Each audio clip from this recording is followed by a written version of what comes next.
Hello friends, நம்ம ஏற்கனவே குடியுரிமை பகுதி 2ல் 5 to 8 விதிகள் பார்த்துருக்கோம். இது 9வது விதியிலிருந்து இப்போ பார்ப்போம். 9வது விதி, வெளிநாட்டு குடியுரிமை பெறும் நபர் இந்திய குடியுரிமை பெற இயலாது. அதை சொல்லக்கூடியதான் விதி 9. விதி 10 என்ன சொல்லுதுன்னா, குடியுரிமையின் தொடர்ச்சியை பாராளுமன்றத்தின் சட்டக்கூறுகள் தான் தீர்மானிக்கும் அப்படிங்கிறத சொல்லுது விதி 10. விதி 11 என்ன சொல்லுதுன்னா, குடியுரிமை பெறுதல் முடிவுக்கு வருதல் இது பாராளுமன்றத்துக்கான அதிகாரம் தான் அப்படிங்கிறத சொல்லுது.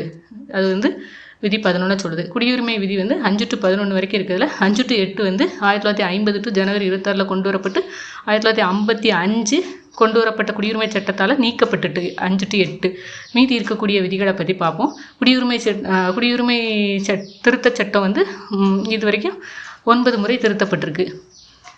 அதில் 9வது முறை கடைசியாக 2019 டிசம்பர் 10 மசோதா நிறைவேற்றப்பட்டது. டிசம்பர் 12 நடைமுறைக்கு வந்துச்சு. குடியுரிமை திருத்த சட்டம் 8 முறையில் எந்தெந்த இயர்கள்லாம் திருத்தப்பட்டிருக்குங்கிறத இயர் சொல்லியிருக்கேன். 1957, 1960, 1985, 1986, 1992, 2003, 2005, 2015, கடைசியாக 2019. தேங்க்யூ. அடுத்த வீடியோவில் பார்ப்போம்.